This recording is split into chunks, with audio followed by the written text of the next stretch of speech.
It was Miles Monroe that said, when the purpose of a thing is not known, he said, abuse is inevitable. What we are trusting God for tonight is to help us understand the meaning of existence, so that we can set our priorities aright, even as we journey through time. Because the truth is that the way life did not begin in time, it will not end in time. We came from the regions of eternity, and when we are done with our purpose on the face of the earth, we will still step out of the envelope of time back to eternity. So if we live our lives neglecting the eternal realities of God, it means we have not understood the meaning of existence. And so tonight, I'm trusting the Lord that He will help us to gaze into Zion and look upon the things that pertain to our peculiar callings, the demands of our ordination, and align with the marching order of the Spirit, even as we fine-tune with the frequencies of God, not only to make meaning in time, but when we get to eternity, like Paul, we will say we have finished our course. There remaineth for us a crown of life. We will receive the glories of eternity, and we will live with our King forever and ever. You know, when I started contemplating marriage, the Lord asked me, what is the purpose of marriage? And the thoughts of the things that were taught began to run through my mind. You know, we hear things like, marry who you love. It's about happiness. Make sure you are happy. And all of these are very beautiful. But the Lord said to me, He said, does marriage sit on these things? Because you can be happy with somebody that is not going in the direction of your destiny, if you have not found your destiny. Because the things that make men happy are strange. The things that make men happy, they are strange. And God began to give me some secret things that I've never heard preached anywhere. You know, He told me the first purpose of marriage is to give you the privilege to be conformed to the image of God. He said that is why you will not find who you want to marry on the street. You will walk on that person. You will cultivate that person. And while you are cultivating that person, yourself will be cultivated in the process. So you may be looking for a woman that is patient. Meanwhile, her impatience is what will help you to learn temperance and endurance. So when God points at your wife may not have patience. So if you are looking for marriage to be happy, and you think happiness is about patience, you will miss your wife. Because the idea is that you'll be conformed to the image of Christ. Meanwhile, the endurance that you don't have is our patience that will teach you that endurance. So God will deliberately allow you to marry her, and it may take you 6 years to cultivate endurance. And you will learn it by teaching her. That's a school of the Spirit. So He said a higher purpose of marriage is for you to be conformed to the image of God. So that happiness will be captured in fulfillment, not in excitement. It is when you have cultivated her and the glory in her spirit begins to emanate, that's when you'll be fulfilled. It's in that fulfillment that you'll be happy. And I never saw it anywhere.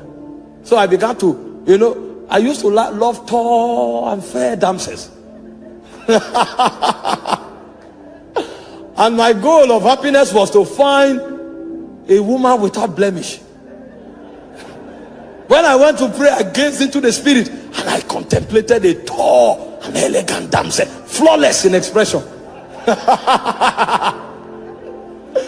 He said, what I'm looking for is for you to be conformed to the image of God. So it changed my paradigm. So when the purpose of a thing is not known, the abuse is inevitable. He told me the second purpose of marriage is to preserve divine heritage. He said the reason you could trace Jesus back to Adam is because God trapped that divine order in a bloodline. So when men hide things, they hide them in a bank. But when God hides things, He hides it in men. So the choices of marriage is to help transfer eternal ordinations from one generation to another. So it is God's way of hiding dimensions of the Spirit.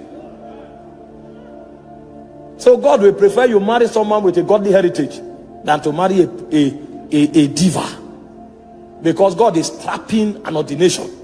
And only in such vessels can eternal ordination be captured. I said, wow.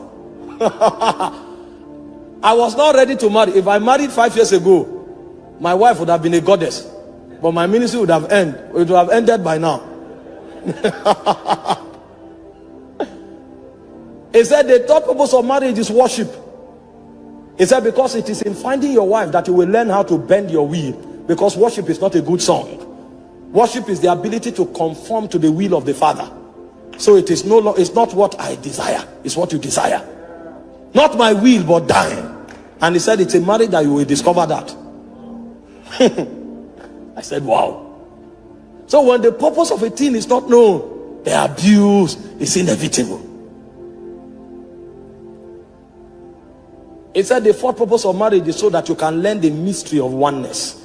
That's the mystery that holds the Godhead together. The Father, the Son, and the Spirit. The ability to live and become one. And that was why he said, for the woman, love is submission. And they say, for the man, love is sacrifice. So everything the woman has, she relinquishes it. And it looks as if she's vulnerable. And then everything the man has, it commands the man to lavish it on the woman. So at the end of the day, nobody owns nothing.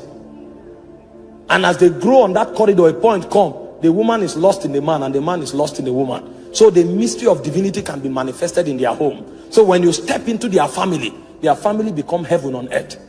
Because God dwells there.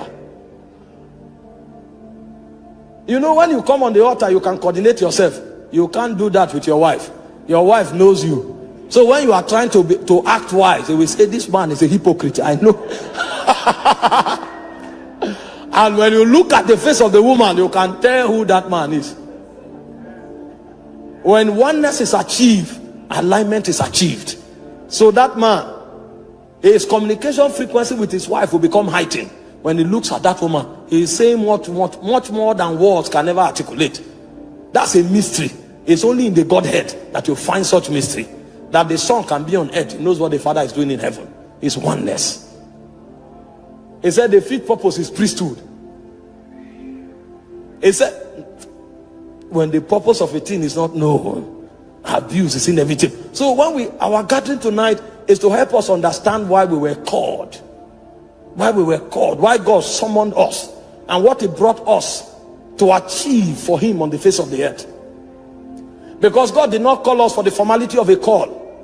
Because if it was about the formality, when you come to church and you are excited, that would have been enough.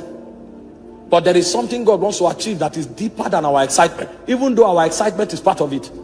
Because he gave us emotion. If it was not necessary, he wouldn't have given us the emotion he gave us. But beyond